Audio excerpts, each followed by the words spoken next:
Hey guys, how are you? It's Juan here once again. We're doing the Instagram live, and today we're going to be talking about the price increase with the partner visa, which has recently happened this month. And we're also going to be talking about what it feels like and ways that you can give yourself more confidence when you're about to press submit, when you're about to lodge. So we're going to invite Joanne. She's going to be sharing with us some of the experience that some of the person who have applied have shared with her. Okay.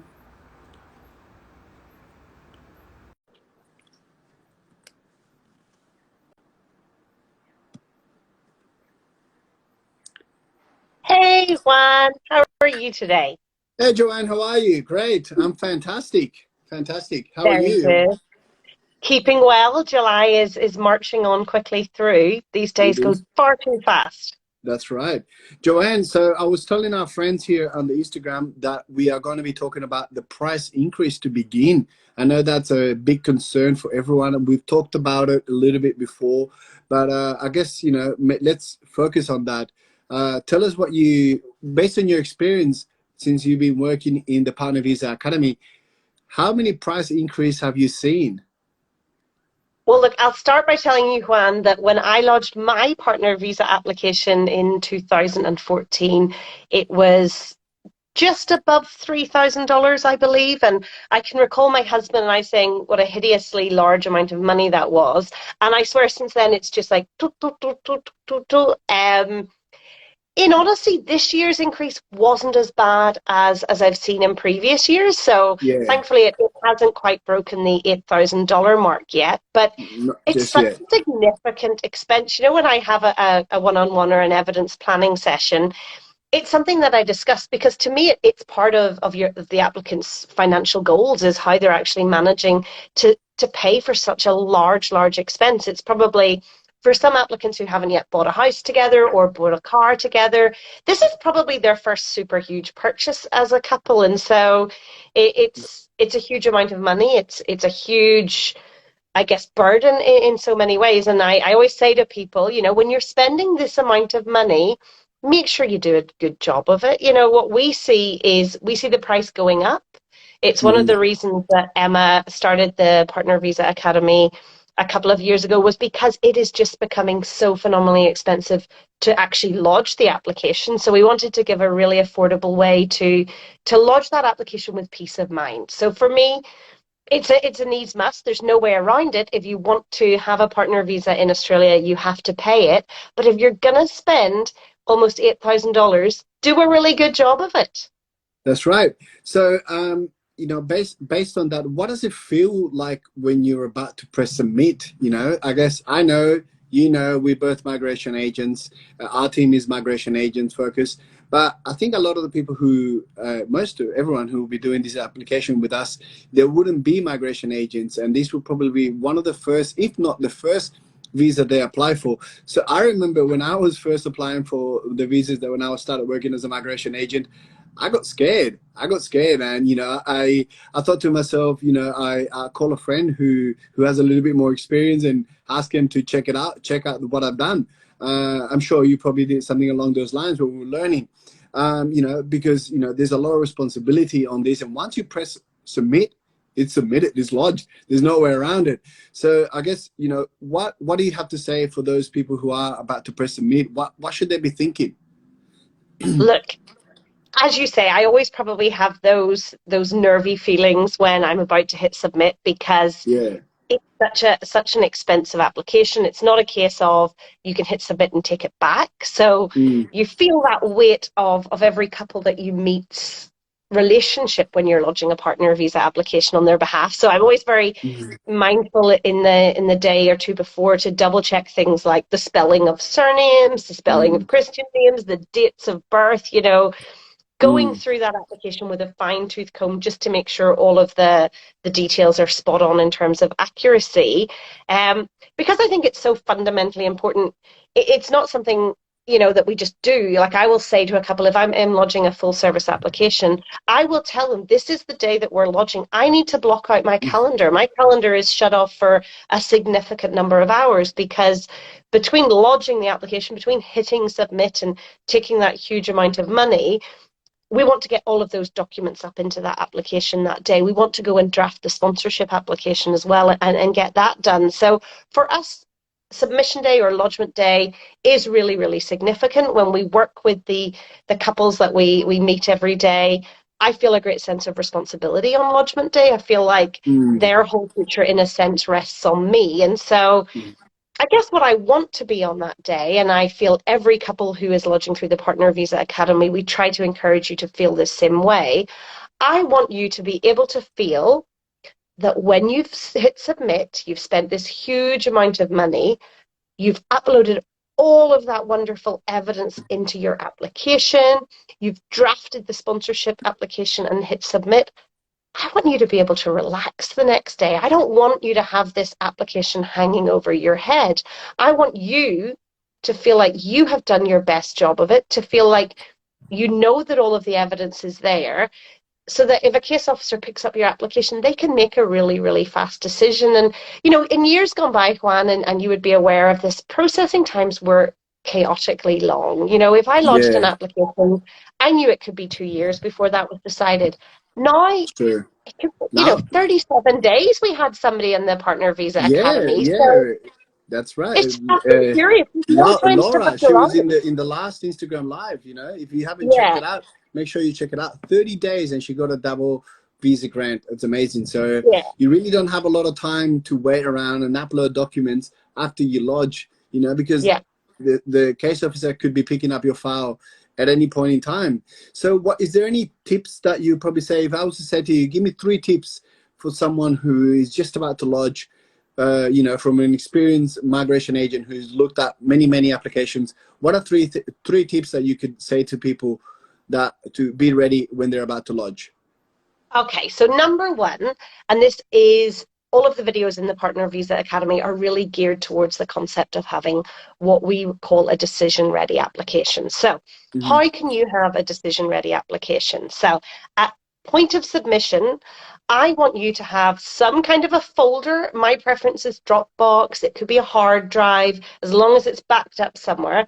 I want you to have a folder full of all of those documents that show that the relationship is genuine and continuing, that you meet the 4 pillars of the relationship, that you meet all of the eligibility criteria.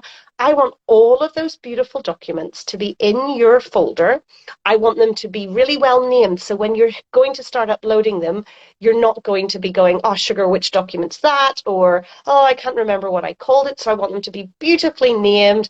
I want them all to be under 4.8 megabytes. The department says 5 megabytes, but I will blow me, I've never got a 4.9 megabyte document into the ME portal. So I want everything Mm-hmm. to be sub 4.8 megabytes.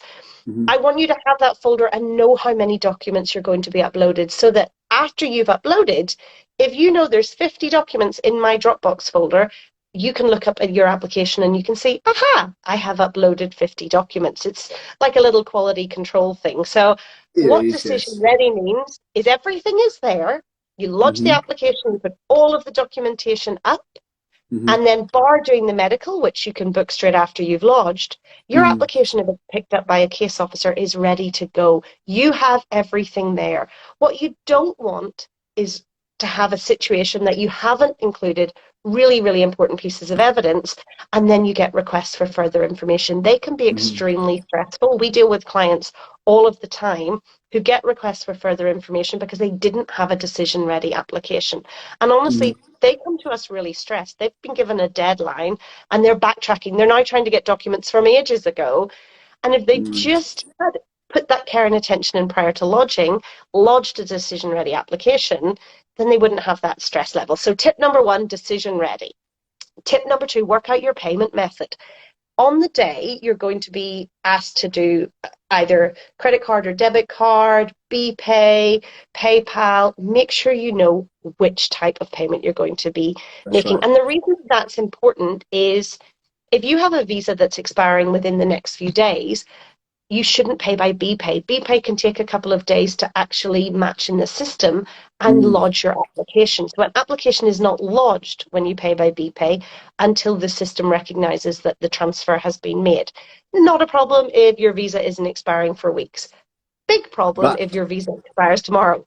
that's right. I was Huge just about to problem. say a So huge problem because you're going to be illegal for a couple of days, and then that changes the whole spectrum of Schedule things. 3 criteria, it is Yes, an absolute nightmare. You know, another thing, if you're watching this and you have a visa expiry in the near future and you're only now starting to put this application together, reach out to us. Make sure that you are super well prepared. There is nothing worse than a rush job just before the expiry of a that's right. visa. You So, can book in a consult with me. It's a free live demo, so you can talk to me, and I will be able to show you how the Partner Visa Academy works, what we do in it, what our Facebook group, and the review. And that takes me to, I guess, the review of the Peace of Mind package, which Joanne is the person who you're going to be looking at. You're going to be talking to her. She will be uploading the documents, and she will be making sure that everything is aligned with one another. Tell us a little bit about the review that you go through with every applicant. so with the Peace of Mind package, we do a complete review of your entire application. So what we do is we get you to upload all of the documents that you'll be uploading into your application into our server, and then we'll go through them. We go through each document. We check, do you meet the criteria? Are you either de facto or in a spousal relationship, or if it's a prospective marriage visa, have you evidenced strongly enough the intention to marry? We go Mm-hmm. through your evidence of meeting the 4 pillars. Do you have sufficient financial evidence to show that you present a shared financial future as a couple, or you have shared finances? Do you have enough evidence that socially you present as a couple? Do you have enough evidence that you have a shared household? Do you have enough evidence of your commitment to a shared future together? We go through each of those pillars. We also go through your forms. We check that the dates that are provided in that Form 47 SP actually reflect your evidence. You know, That's I right. think some people get a little bit tangled up in dates. They're not really sure Mm, which date they were de facto. They're not really sure which date they committed. We go mm, through and say, these dates are the dates you provided. Does your evidence tally with that? Is there an issue there? Do we see a concern? If yeah. you've been in a long-term relationship, we also have a look and see if we think you've done enough to really push for that grant of a double visa. So if when Mm, I'm going through an applicant's timeline, I can see that the relationship is longer than 3 years or 2 years if there's kids, I yes. will pay close attention to whether or not I feel the evidence is stacked far enough back to optimize your chances of getting a double grant, because there's A double nothing grant. better. Look at Laura, double So grant, 37 days PR. if you listen to us, I guess you probably don't know if this is if you're new to the partner visas concept. There is an option for you to get a double grant if you've been in a relationship that's been for a while. So Joanne, tell us how you can maybe be eligible to be granted a double visa grant. So the partner visa process is a twofold process in Australia. Mm-hmm. At first instance, you're granted the temporary partner visa, and then at second stage, you're granted the permanent partner visa. Yeah. And usually, under normal circumstances, you're only eligible for the second stage 2 years after you've lodged the first stage. There is That's a right. little loophole in that. If at time of application, now it has to be time of application, it can't be 1 month later or 2 months later. If at Mm, time of application you can show that you have been in a long-term committed de facto or spousal relationship for more than 3 years, mm, or if there are children of the relationship more than 2 years, you can be eligible to be granted your permanent partner visa mm, immediately after your temporary partner visa. So for my example, we had been married for 4 years when we lodged and we had 2 kids. So I got my temporary partner visa, and literally a minute later, the email was there to say I had my permanent partner visa. It's wonderful. It's not an amazing. option for everyone, but if it No, is an no, no. option, you sure should push to get it, because permanent Definitely. residency, the stamp duty is less, your entitlements are more, it's easier to get a job if you've got a permanent visa. If you are even remotely eligible, definitely Let us put your know. all into that application. Let us know so that when we're reviewing your application, we can check to see if we really feel that the evidence there is going to optimize your chances of getting the double grant. That's right, Joanne. All right, that's been perfect for today, Joanne. I wanted to say thank you very much for joining us. And once again, if you are looking into applying for a partner visa and you found this useful, give us a thumbs up, give us a heart. And if you are looking to make the move, book in a consult with me. And if you are already part of the Partner Visa Academy, make sure that you get in contact with Joanne, make sure that you get the application reviewed. So at the time that you're going to be doing the lodgement, you're going to be really relaxed and you're going to have what we call peace of mind. Excellent. All right. Thank you very much. Bye-bye. See you guys. See you, Juan. Bye.